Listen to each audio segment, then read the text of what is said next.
बिस्मिल्लाहिर्रहमानिर्रहीम।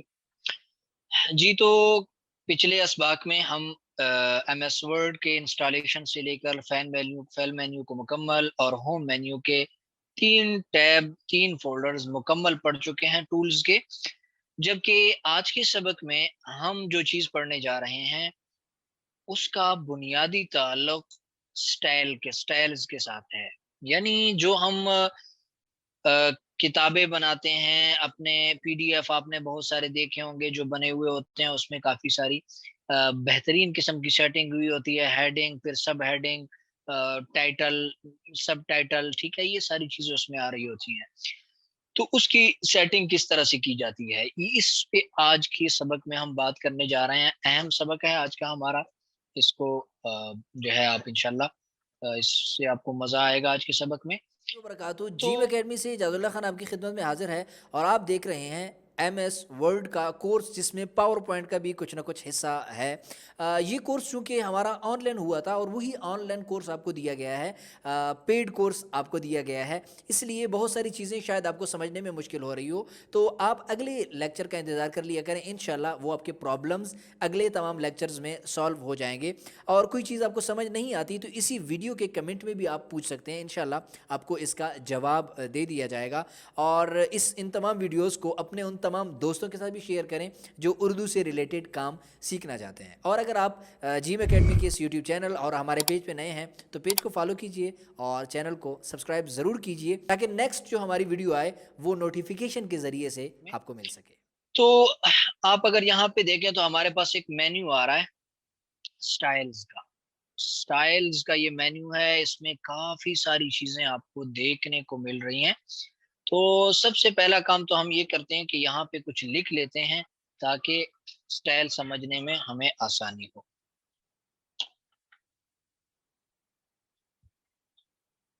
क्या लिखें? मेरी टाइपिंग तेज़ नहीं है, इसलिए कि मेरा काम टाइपिंग का नहीं है। मैं डिज़ाइनिंग का काम ज़्यादा करता हूँ, ये एमएस वर्ड टाइपिंग का है, तो मुझे टाइपिंग की ज़रूरत नहीं पड़ती, इसलिए मैंने वो जो टाइपिंग पहले सीखी थी उसको भुला दिया है। क्योंकि जो वो उन्हीं लोगों की टाइपिंग होती है ना जो क्या कहते हैं, किताबें लिखते हैं, रिसाले लिखते हैं, और मेरा ये काम नहीं है, इसलिए अब वो उँगलियों को बटन जो है ज़्यादातर भूल गए हैं।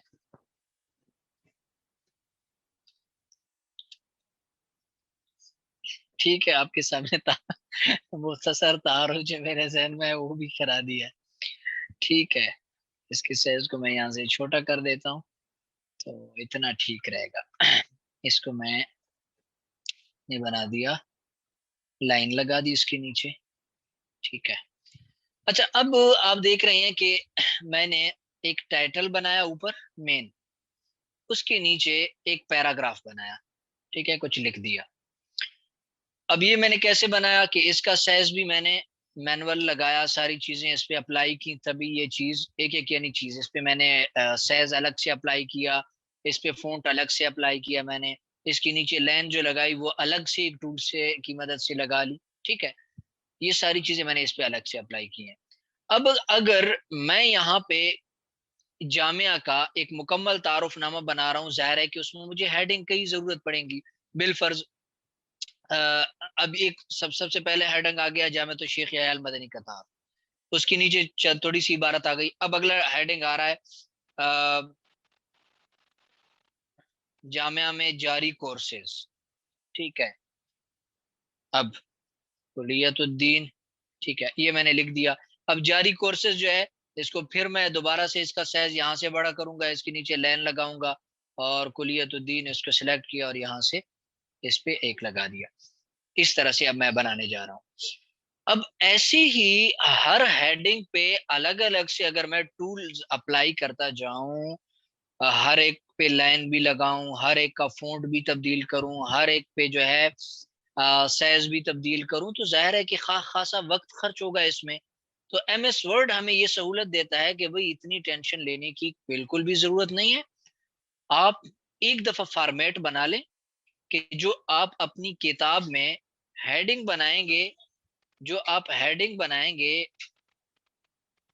उसका फ़ॉन्ट ये होगा, उस पे साइज़ ये लगा हुआ होगा, उसका कलर ये होगा, ठीक है? वो बोल्ड होगा, इटालिक होगा, जो भी होगा, वो एक दफा आपने एक फॉर्मेट बना लेना है, ठीक है? वो फॉर्मेट बनाने के बाद होगा क्या? आप टेक्स्ट को यूँ सेलेक्ट करेंगे, सेलेक्ट करने के बाद फॉर्मेट पे क्लिक करेंगे, वो तमाम चीज़ें उस पे अप्लाई हो जाएँगी, जो टाइटल वाली होंगी। फिर सबटाइटल का एक स फॉर्मेट बना लें, फिर पैराग्राफ का एक पै टेम्पलेट बना लें।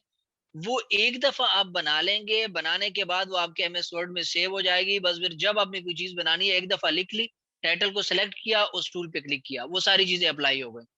दूसरे पे पैराग्राफ पे को सेलेक्ट किया, अप्लाई किया, सारी चीज़ें अप्लाई हो गई। कैसे होगा? अब ये मैं आपको थोड़ा-सा समझाता हूँ ताकि आपको समझ में आ जाए। ठीक है? ये अब मैंने जो है मैनुअल किया है। मैं अब इस तमाम को दोबारा यहाँ से सेलेक्ट किया और क्लियर ऑल फॉर्मेटिंग पे क्लिक किया, इसके तमाम फॉर्मेट मैंने हटा दिए। ठीक है? अब दोबारा से हम यहाँ पे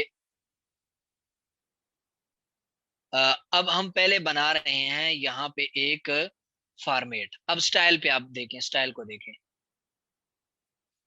ये जो स्टाइल आपको नज़र आ रहा है ना, ये बॉक्स, इसमें अगर आप देखें तो यहाँ पे स्टाइल्स काफ़ी सारे आपको मिल रहे हैं, जो बने हुए हैं। लेकिन हमने इनको इसलिए नहीं छेड़ना कि ये एमएस वर्ड में बने हैं, ये ज़ाहिर है कि इंग्लिश के लिए आमतौर पे यूज़ होता है। हर ज़बान वालों ने अपने हिसाब से उसकी खुद सेटिंग करनी पड़ती है। तो इन फॉर्मेट्स को अगर हम यूज़ करेंगे तो वो ज़ाहिर है बहुत सारी चीज़ें ऊँच-नीच है। हम अपने हिसाब से एक चीज़ बनाएँगे, उर्दू के हिसाब से। अब क्या करेंगे? यहाँ आखिर में अगर आप देखें तो यहाँ पे आपको 3 टूल नज़र आ रहे हैं। स्टाइल मेन्यू का जो ये बॉक्स है, इस बॉक्स के आखिर में आप अपने मोबाइल में ज़ूम कर लें इस जगह को, ठीक है? यहाँ आपको 3 टूल नज़र आ रहा है। अगर मैं इस टूल पे क्लिक करूँ, ये जो आपको टूल नज़र आ रहा है, इसके नीचे-नीचे आखिर में, तो मेरे सामने एक और जो है बॉक्स यहाँ पे ओपन हो गया है, नीचे कई सारी चीज़ें आ गई हैं। इसमें यहाँ पे आप देखें सबसे ऊपर तो आपको मैं आपको पेन टूल से यार समझा दूँ यार, हमारे पास पेन टूल है ना, अभी आपको समझ नहीं आ रहा तो मैं आपको इससे समझा देता हूँ, ठीक है? ये हमारे पास पेन टूल आ गया, इसमें ये हमारे पास आ गया ये। सबसे पहले ये 3 टूल हैं, मैं इसका साइज़ भी बड़ा कर दूँ। साइज़ कहाँ पे चला गया यार? ये और ये, ठीक है अब आते हैं।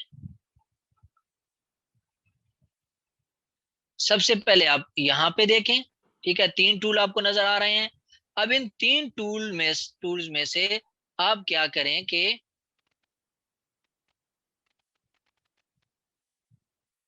इस निचले टूल पे क्लिक करें और क्लिक करने के बाद आपके पास एक और टूल नज़र आ रहा है आपको क्रिएट फॉर्मेटिंग का। एक तो ये मसला बड़ा कर रहा है यार। यहाँ से अगर आप देखें तो ये क्रिएट फॉर्मेटिंग का एक टूल है। एक टूल पे क्लिक करो, दूसरा अनसेलेक्ट हो जाता है। चलो छोड़ो यार, इसको ना ही छेड़ें तो बेहतर है। जा तू मज़े कर। ये स्टाइल का क्रिएट स्टाइल का आपके पास टूल है। इस क्रिएट स्टाइल के बटन पे जैसे ही आप क्लिक करेंगे, ये ज़रा आप इसको गौर से देखिए। देख लिया, मैंने क्लिक किया। क्लिक करते ही ये बॉक्स आपके सामने आ जाएगा। आप इसको ज़ूम करके देख सकते हैं। अब इसमें सिर्फ़ 2 चीज़ें आपने लिखनी है। स्टाइल नेम, जो स्टाइल आप बना रहे हैं उसका नाम क्या रखना चाहते हैं? बिलफ़र्ज़ हम इसका नाम रखना चाहते हैं मेन टाइटल। यार मेरे ज़हन में यही आ गया, मैंने दे दिया। ठीक है, टाइटल। ये मैंने दे दिया, इसी को कॉपी किया मैंने यहाँ से और कंट्रोल सी करके आपने कीबोर्ड से राइट क्लिक करके कॉपी किया और निचले वाली जगह पे पैराग्राफ प्रीव्यू पे स्टाइल, अच्छा यहाँ पे आ रहा है, इसको छोड़ दें। ये मेन टाइटल मैंने नाम वाली जगह पे लिख दिया है। अब अगर आप इसकी मज़ीद सेटिंग यहाँ से करना चाहते हैं तो कर सकते हैं। यहाँ मॉडिफाई का आपके पास एक बटन है, ठीक है? लेकिन अगर आप चाहते हैं कि नहीं फिलहाल यहाँ पे स्टाइल ऊपर सेव हो जाए, मैं इसकी सेटिंग बाद में करता हूँ। तो फिर क्या करेंगे, यहाँ से कर दें इसको ओके। ओके करेंगे तो ये देखें आपके पास एक ऑप्शन आ गया है मेन टाइटल, इसके नीचे छोटा-सा लिखा हुआ है। ज़ूम करके देख लें, जो अभी हमने मेन टाइटल लिखा है वही लिखा हुआ है। अब आपने इस पे यहाँ से राइट क्लिक कर लेना है। राइट क्लिक करके यहाँ पे मॉडिफाई का आपके पास एक टूल, एक बटन, एक ऑप्शन आ रहा है। आपने इस पे कर देना है क्लिक। क्लिक किया तो आपके सामने ये एक बॉक्स खुल जाएगा जिसके अंदर काफ़ी सारे ऑप्शंस हैं, ठीक है? तो इसमें सबसे पहले ऊपर वही चीज है, नाम के टैट जो आप ये बना रहे हैं इसका नाम क्या है। सही है, आपने यहाँ पे नाम दे देना है, और उसके बाद की ये जो नीचे 3 ऑप्शंस हैं इसको आपने खल्ले वल्ले कर देना है, छोड़ देना है, ठीक है। नीचे आ जाना है फॉर्मेटिंग में। फॉर्मेटिंग में सबसे पहली चीज ये है कि जो आप ये फॉर्मेट बना रहे हैं, ये टेम्पलेट्स बना रहे हैं, इस पे क्लिक करने के बाद कौन सा फॉन्ट अप्लाई होना चाहिए। सबसे पहली चीज फॉन्ट है, देखें यही चीजें हैं जो यहाँ पे आपको नजर आ रही हैं, ये आपको यहाँ पे अभी देखने को मिल गई है। मैं यहाँ पे क्लिक किया, मैंने कह दिया कि भाई यहाँ पे जो मेन टाइटल है उस पे आपने बम्बई ब्लैक यूनिकोड का जो फॉन्ट है वो अप्लाई कर देना है। सिलेक्ट किया, फॉन्ट कितना रखना है, भाई इस फॉर्मेट पे जब मैं क्लिक करूंगा तो फॉन्ट खुद ब खुद 18 पे जाना चाहिए। ओके हो गया। और जब इस टेम्पलेट पे मैं क्लिक करूंगा तो टेक्स्ट के नीचे लाइन भी लगनी चाहिए, क्लिक किया इस पे, सही हो गया, ऑटोमेटिक। और अला बला बला बला, बस बाकी को ना छेड़े, फिलहाल इतना ही रहने दे, ठीक है, जो मैंने बता दिया आपको, इन चीजों को छेड़ ले। अच्छा, ये नीचे भी कुछ ऑप्शन है कि जो टाइटल आप ऊपर लिखेंगे वो उर्दू इंग्लिश जो भी है, तो दाएं जानेब रखना है बाएं जानेब रखना है, भाई हमने उसको रखना है दाएं जानेब, चूंकि हम उर्दू लिख रहे हैं और उर्दू दाएं जानेब से नहीं, बल्कि टाइटल हमने दरमियान में रखना है। हर जो मेन हाइडिंग होगी वो दरमियान में, बाकियों को हम देख लेते हैं फिर। ठीक है, इस टाइटल के साइज को मैं मजीद बड़ा कर रहा हूँ, मैं यहाँ से 24 कर रहा हूँ। ठीक है, अब मैंने कर दिया यहाँ से इसको ओके। ओके, यहाँ पे आपको नीचे आपको बटन नजर मिल रहा है ओके का, इस ओके के बटन पे आपने कर देना है क्लिक। ओके हो गया फॉर्मेट। ठीक है, अब हम जा रहे हैं दोबारा से एक और फॉर्मेट भी बना रहे हैं ताकि एक ही दफा फिर हम अप्लाई करें। ये हमारा एक फॉर्मेट बन गया है मेन टाइटल के नाम से। दोबारा मैं यहाँ पे आया, क्रिएट स्टाइल पे क्लिक किया, यहाँ पे मैंने इसको स्टाइल देना है पैराग्राफ के नाम से। मैं उर्दू में ही लिख रहा हूँ ताकि आपको समझ में आए यार। पैराग्राफ लिख दिया, और उसके बाद मैं यहाँ से इसी को यहीं से मॉडिफाई कर रहा हूँ। देखिए सेम बात है, यहाँ से क्लिक किया मॉडिफाई पे, ठीक है, यही सारी चीजें मेरे सामने अब यहाँ आ गई हैं।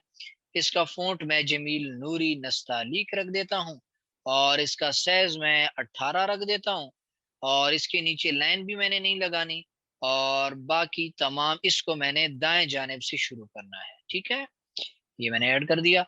अब इसको मैं कर देता हूँ यहाँ से ओके। ये हमारा पैराग्राफ का टेम्पलेट सेव हो गया, ये मेन टाइटल का सेव हो गया। ये चीज जो है आपने दो टेम्पलेट अभी हमने बना लिए हैं। अब हम देखते हैं इसको अप्लाई करके। मैंने यहाँ पे दो चीजें लिखी हैं।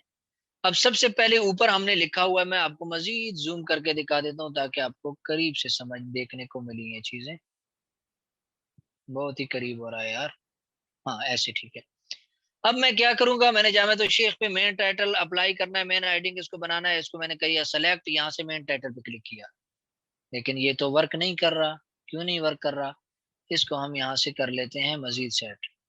मेरे पास सिस्टम में कोई सॉफ्टवेयर में मसला आ रहा है, ठीक है, बस सॉफ्टवेयर में मेरे पास कोई खराबी लग रही है, तो आप अप्लाई करेंगे तो आपके पास हो जाएगा। ठीक है, तो इस तरह से ये आप बहरहाल इसको बनाने का तरीका आप एक दफा सीख लें। मैंने पहले भी बता दिया, दोबारा आपको बता रहा हूँ। यहाँ से जैसे ही आप स्टाइल पे आएंगे, स्टाइल के आखिर में आपके पास 3 बटन है, इन 3 में से आप क्लिक कर दें निचले बटन पे। इस पे क्लिक करेंगे तो आपके सामने ये काफी सारे ऑप्शन शो हो जाते हैं। इसमें सबसे पहले है क्रिएट अ स्टाइल। अगर आपके पास क्रिएट अ स्टाइल का बटन नहीं आ रहा तो जाहिर है कि आप 2013 का वर्जन इस्तेमाल नहीं कर रहे। ठीक है, 2013 का वर्जन इस्तेमाल नहीं कर रहे तो उसका नुकसान ये होगा कि आपके पास ये ऑप्शन इधर कहीं और एक और नाम से आएगा, उससे जो है आप इसको सेट कर लेंगे तो जो है ठीक हो जाएगा, ऐसा कोई मसला नहीं है। ठीक है, बहरहाल ये आपके पास काम करेगा। मुझे आपने फिर मैसेज में बता देना है बाद में। काफी सारे अभी मैसेज आ रहे हैं कि सर जिस तरह आपने बताया हमने अप्लाई किया, हमारे पास अप्लाई हो रहा है। ठीक है, आपके पास हो रहा है तो जाहिर है कि मेरे सिस्टम में कोई खराबी है। ठीक है, ये चीज आपके सामने आ गई। अब इस तरह से आप पैराग्राफ भी बना सकते हैं। पैराग्राफ का फॉर्मेट तय कर लेंगे, उसका फ़ॉन्ट तय कर लेंगे, उसका जो है कलर, कलर भी यहीं पे आ रहा था, सॉरी मैं वो आपको मॉडिफाई पे देखें। कोई भी चीज आपने पहले तब्दील नहीं की, दोबारा करनी है, उसी टेम्पलेट पे राइट क्लिक किया, मॉडिफाई पे क्लिक किया, और यहाँ से आके आप उसकी जो भी सेटिंग करना चाहते हैं वो आप दोबारा उसकी इस तरह से कर लेंगे। अब यहाँ पे हमने कलर देना था, तो कलर जो है वो यहाँ पे ऑटोमेटिक में अगर आप क्लिक करें तो आपके पास कलर आ रहे हैं। कोई सा भी कलर आप देना चाहते हैं तो उसको ओके कर देंगे। देखिए कलर भी अप्लाई हो रहा है, सारी चीजें अप्लाई हो रही हैं, मसला सिर्फ फ़ॉन्ट की खराबी का है कि वो थोड़ा-सा कर रहा है यहाँ पे गड़बड़, ठीक है? तो इस तरह से आप वो फ़ॉर्मेट एक दफ़ा बना लेंगे, चाहे वो आप पैराग्राफ का फ़ॉर्मेट बना रहे हैं, चाहे वो जो भी बनाएँगे आपका फ़ॉर्मेट वैसे अप्लाई होना का, आपको बार-बार एक चीज़ के लिए खपना नहीं पड़ेगा, ठीक है? ये हमारी अच्छा यही चीज़ अगर इंग्लिश में आपको बना के दिखाऊँ ना, तो इंग्लिश में ये पहले से टेम्पलेट बने हुए हैं, ये आपको वो भी आपको जल्दी आसानी से समझ में आ जाएँगे। मैं यहाँ से सिंपल इंग्लिश ले रहा हूँ, कहीं कॉपी करता हूँ।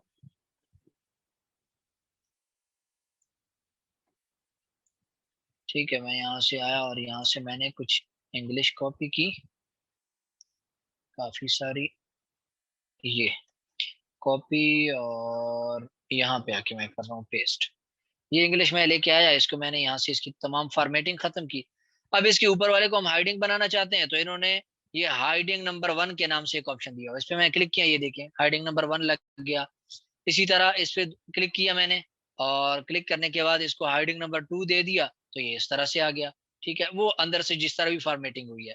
अब ये जो है, इसको अगर आप यानी जिस तरह हम किसी बुज़ुर्गों का मक़ूला या उसका कोई कौल लिखते हैं, तो वो 2 लाइनों के बीच में ऐड करते हैं। अगर हम वैसे ऐड करना चाहें तो कैसे होगा? सबसे पहले इसको दरमियान में ले आएँगे, इसका साइज़ छोटा कर दिया और उसके बाद यहाँ से हम लाइन में आएँगे और लाइन में आने के बाद हम इसके ऊपर नीचे लाइन लगा देंगे, नीचे भी और यहाँ से ऊपर भी।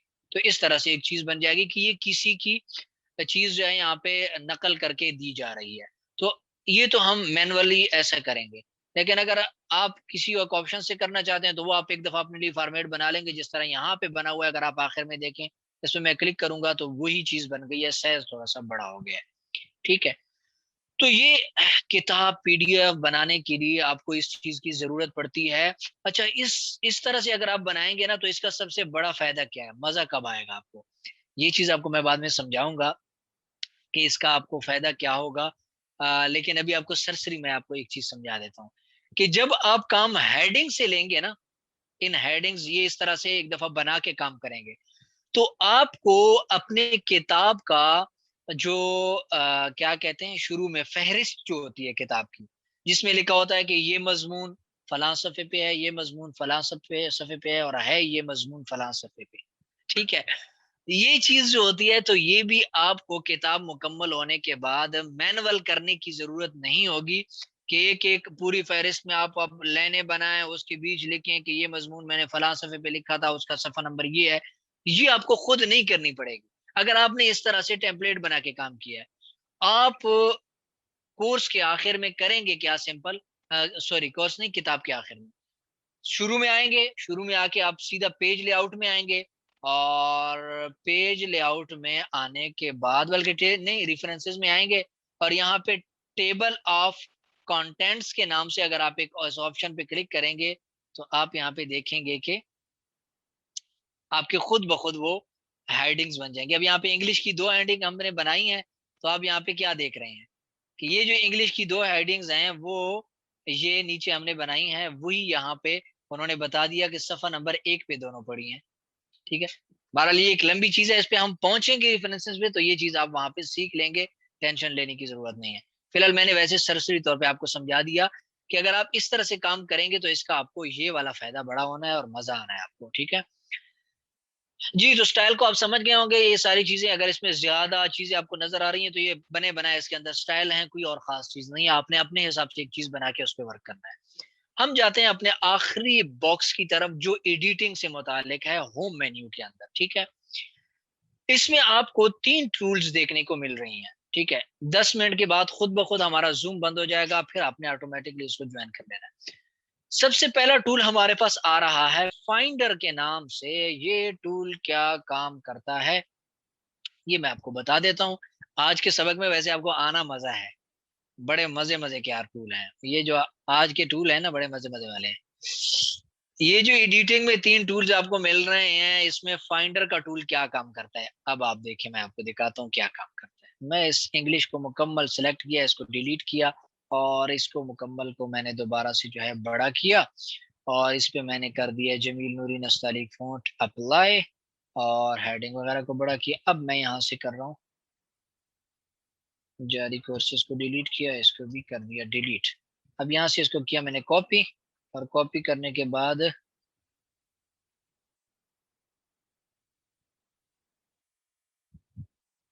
इसको कॉपी किया मैंने और यहाँ पे किया पेस्ट।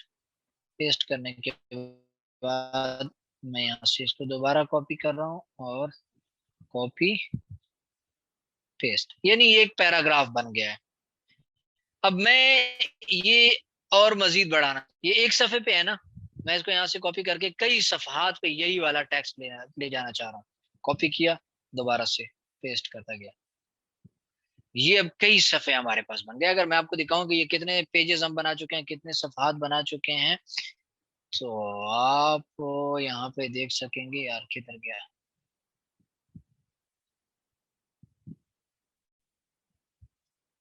ये कितने 9 सफ़हात हमारे बन चुके हैं। ठीक है, अच्छा अब इन 9 सफ़हात में से मैं ये सफ़ा नंबर 7 के बीच में मैं एक चीज दरमियान में कर लूं ताकि आपको नजर आए।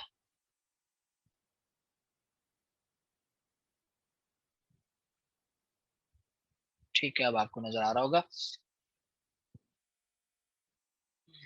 ये आपको नजर आ रहा है 7।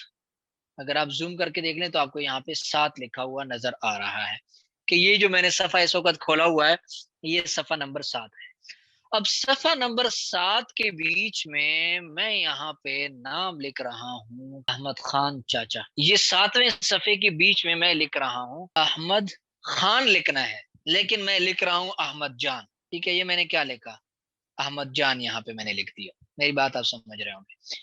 अब मैं आ गया किताब के बिल्कुल शुरू में। ठीक है, यानी ये हम आ रहे हैं पेज नंबर 1 पे। अभी आपको लग रहा हो कि पता नहीं क्या हो रहा है, लेकिन थोड़ा सा समझे, सब्र करें सब्र करें। अब हमारी ये किताब कितने सफ़हात पे मुश्तमिल है? टोटल 9 सफ़हात है। कितने सफ़हात हैं? 9 सफ़हात हैं। अब 9 सफ़हात की किताब हमने किसी को बना के दे दी, मोहतमिम साहब को बना के दे दी, या किसी आदमी का प्रोजेक्ट किया, उसके अंदर सफ़हात 9 नहीं थे बल्कि उसके अंदर सफ़हात थे 100, 200, 300। अब उसने किताब चेक की और किताब चेक करने के बाद आपको कहा कि भाई किताब के अंदर आपने एक जगह लिखा हुआ है अहमद जान, जबकि वो लफ्ज अहमद खान है। ठीक है, तो वो आपने कर लेना है ठीक। मेरी बात आप समझ रहे होंगे। आपने पूछा कि सर वो लफ्ज किस जगह पे है, कौन से सफ़े पे है? उसने कहा ये तो मुझे मालूम नहीं है, बहरहाल एक जगह मेरे मुताले में गुजर गया था कि इसमें आपने एक जगह अहमद जान लिखा हुआ है, उसको आपने ठीक करना है। अब जाहिर है कि ये तो 9 सफ़हात की किताब है। अब अगर आपके पास 100, 200, 300 सफ़हात की किताब है तो आप उस लफ्ज को कैसे ढूंढेंगे? फिर तो बैठे रहें फिर। तो नहीं बैठना आपने। एमएस वर्ड आपको एक ऐसा बेहतरीन ऑप्शंस दे रहा है यहाँ पे कि आपने सिंपल करना ये है कि यहाँ पे ये फाइंड के इस बटन पे आएंगे, ये एडिटिंग के आखिर में जो है इस पे क्लिक करेंगे।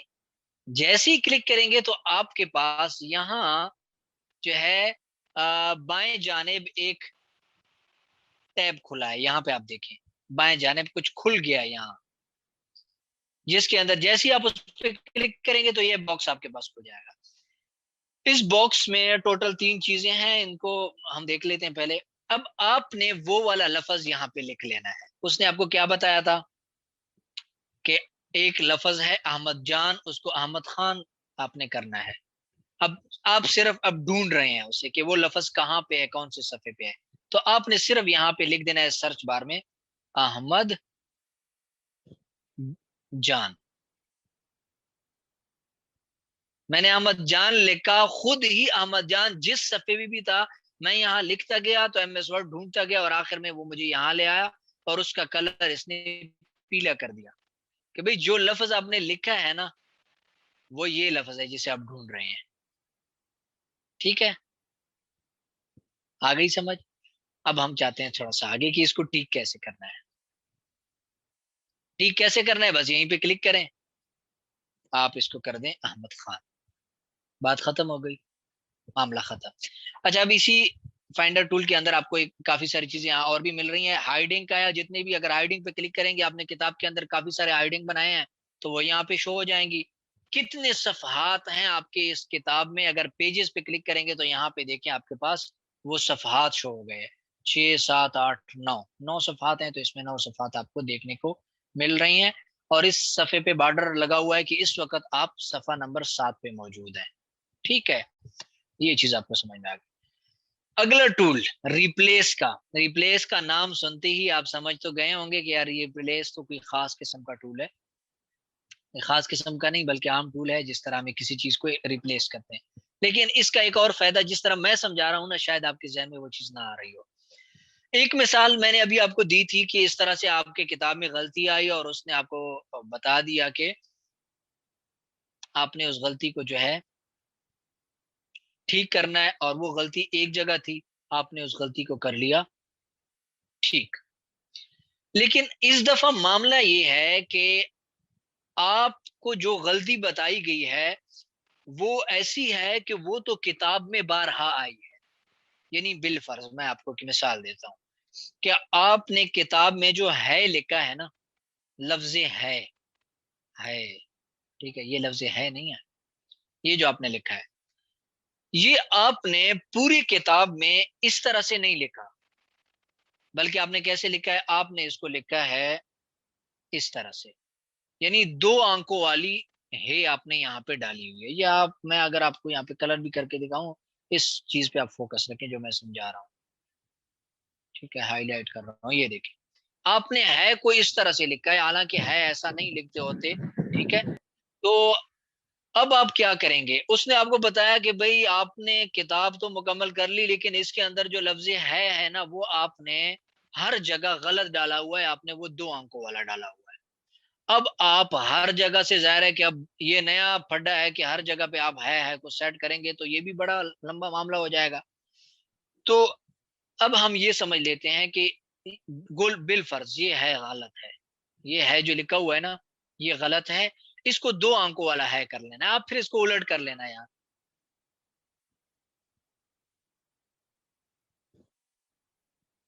मैं उलट ही कर देता हूँ, अभी कर देता हूँ।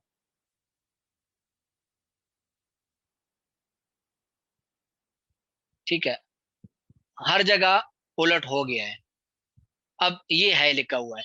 इस है को हमने असल शक्ल में लेके आना है कि शुरू में इसकी छोटी है होनी चाहिए। क्या करेंगे? सिंपल काम है। यहाँ से आप आएँगे इस रिप्लेस के टूल पे, ये जो टूल आखिर में आ रहा है। इस पे क्लिक करेंगे, क्लिक करने के बाद आपके सामने ये बॉक्स खुल जाएगा। इसमें 2 ऑप्शंस आपको मिल रहे हैं। सबसे पहला ऑप्शन है फाइंड व्हाट और दूसरा है रिप्लेस विद। ठीक है? तो ऊपर वाले बॉक्स में आप लिख देंगे वो लफ्ज़ जो आप बदलना चाह रहे हैं, जिस तरह वो अभी किताब में लिखा हुआ है, ठीक है? तो वो हम लिख देंगे यहाँ 2 अंकों वाली है, और जिस लफ्ज़ से उस लफ्ज़ को आप तब्दील करना चाह रहे हैं, नीचे वो लिख देंगे, वो लिख दिया। और उसके बाद आप इस रिप्लेस ऑल के बटन पे क्लिक कर देंगे। जैसे ही क्लिक कर देंगे, इसने बता दिया है कि ये लफ्ज़ आपकी किताब में 80 जगह पे मौजूद था, हमने इसको रिप्लेस कर दिया है। आपने कह देना है ओके, तो ये रिप्लेस हो गया। अगर अच्छा, अब मैंने अपने इस किताब के अंदर एक गलती ऐड कर दी, यहाँ पे अगर आप देखें, दोबारा से आपको वही वाला टूल दिखा रहा हूँ। एक को गलत भी लिखा है और यहाँ पे अलिफ डबल मौजूद है। जितनी जगह में भी आप मैंने ये एक लिखा हुआ है, वहाँ पे आपको ये एक भी यानी अलिफ भी डबल मिल रहा है और साथ-साथ में ये गलत भी लिखा हुआ है। ठीक है? यहाँ पे देखें, इसी तरह नीचे जाएँ तो हर जगह इस जगह को आप देखें, ठीक है? अ, इस तरह से हर जगह पे गलत लिखा हुआ है। अब आप क्या करेंगे कि ये आपने एक तो एक अलिफ मिटाना है, दूसरा काम कि एक को ठीक भी करना है। मेरी बात समझ में आ रही होगी। अब ये काम आप कैसे करेंगे? भई सिंपल है, यहाँ से रिप्लेस पे आएँ, रिप्लेस पे आने के बाद ऊपर फाइंड व्हाट के जगह पे आप लिख देंगे सेम ऐसे ही, जैसे ये एक लिखा हुआ है ना, डबल अलिफ डाल दें और साथ में काफ डाल दें।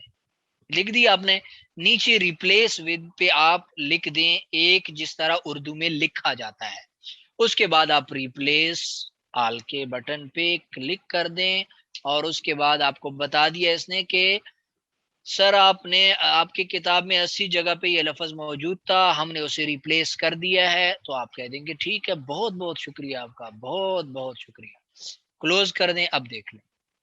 यहाँ पे भी एक ठीक हो गया, एक अलिफ भी हट गया, यहाँ पे भी ठीक हो गया, यहाँ पे भी ठीक हो गया।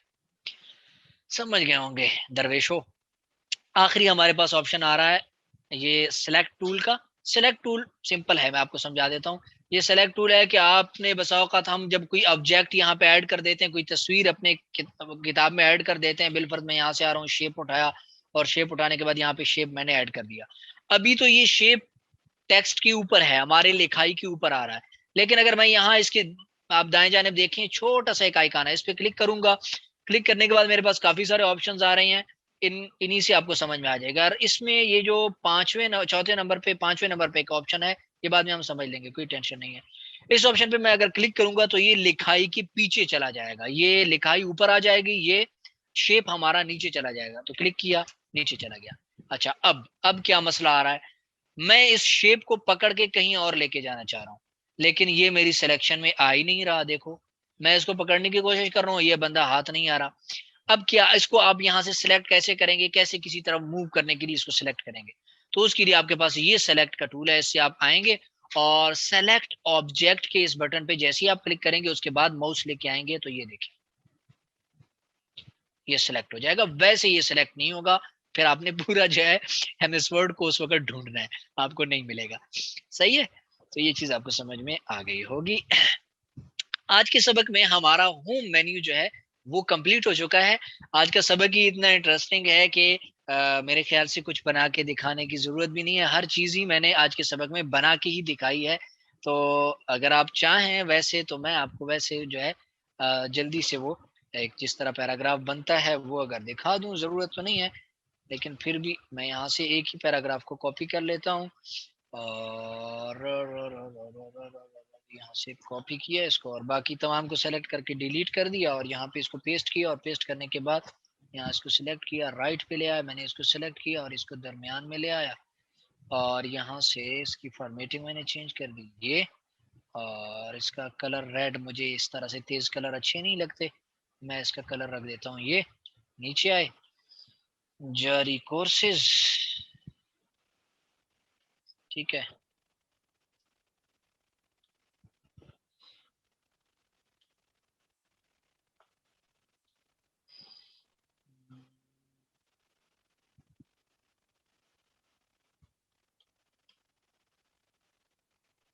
ठीक है, जारी कोर्सेज पे इसके अंदर अपना कर्सर यहाँ पे रखा और फॉर्मेट पॉइंटर टूल उठाया, इसको सेलेक्ट किया, दरमियान में आ गया, ठीक हो गया।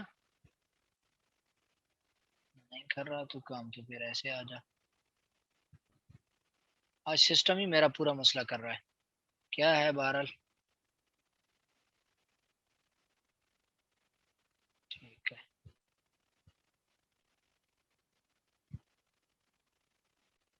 ठीक हो गया, खुलिया तो दी, इन तमाम को सेलेक्ट कर रहा हूँ, यहाँ से सेलेक्ट किया और सेलेक्ट करने के बाद इस पे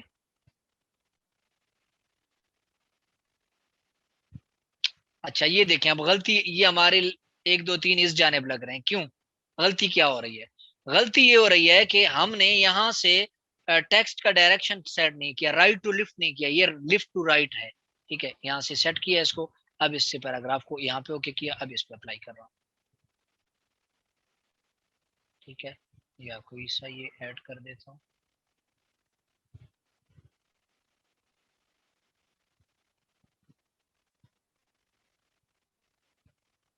बहरहाल ये इस तरह से हमने ओपन कर दिया इसके। ठीक है यार, ऐसी चीज बना सकते हैं, इतना काफी है। जी, तो आज के सबक में आपने ये काफी सारी चीजें पढ़ ली हैं, इसमें अगर आपको कोई चीज समझ नहीं आई तो आप पूछ सकते हैं, नहीं उम्मीद है तो आपको आज की ये वीडियो पसंद आई होगी और इस कोर्स को मज़ीद अच्छे अंदाज से सीखने के लिए चंद एक चीज़ें आप हमेशा जहन में रखें, उनको फॉलो करें। एक तो तमाम लेक्चर्स को गौर से सुने, जो जो चीज़ें मैं बता रहा हूँ उसको अच्छे तरीके से सीख लें ताकि आपको बाद में सवाल करने की नौबत ही पेश ना आए। और दूसरी चीज़ कि ये वाला पूरा कोर्स हमारे जीम एकेडमी यूट्यूब चैनल से भी आप देख रहे हैं और इसी तरह हमारे फेसबुक पेज पे भी मौजूद है, उससे भी आप देख सकते हैं। दोनों के लिंक इसी वीडियो की डिस्क्रिप्शन में मौजूद हैं। और एक और काम भी हमेशा आप करें कि जो काम आप डेली बेस पे कर रहे हैं, जो प्रैक्टिस आप कर रहे हैं, वो प्रैक्टिस हमारे फेसबुक पे एक पेज है लर्न स्किल्स विद एजाज के नाम से, उस पेज को आप सर्च करें, उसका लिंक भी इसी वीडियो के डिस्क्रिप्शन में दिया जा रहा है, और सर्च करने के बाद उसे ज्वाइन करें। और जो डेली बेस पे आप वर्क करते हैं, आप कभी भी इस वीडियो को देख रहे हैं तो वहीं पे आप अपना वर्क शेयर कर सकते हैं। इंशाल्लाह उसमें जो कमियां होंगी मैं उस हवाले से आपकी रहनुमाई कर दिया करूंगा और आप जल्दी से आगे बढ़ सकेंगे। अगर वीडियो पसंद आई है तो वीडियो को लाइक कीजिए और अपने दोस्तों के साथ भी शेयर कीजिए जो उर्दू से रिलेटेड मुख्तलिफ चीज़ें सीखना चाहते हैं और इस तरह का काम करना चाहते हैं। उसको ज़रूर दावत दें कि यहाँ पे आपको ये चीज़ फ्री में सिखाई जा रही है ताकि वो भी इस काम को सीख सकें। और अगर आप इस चैनल पे नए हैं तो चैनल को सब्सक्राइब ज़रूर कीजिए। मिलते हैं अगले सबक में, तब तक के लिए इजाज़त दीजिए। वस्सलाम।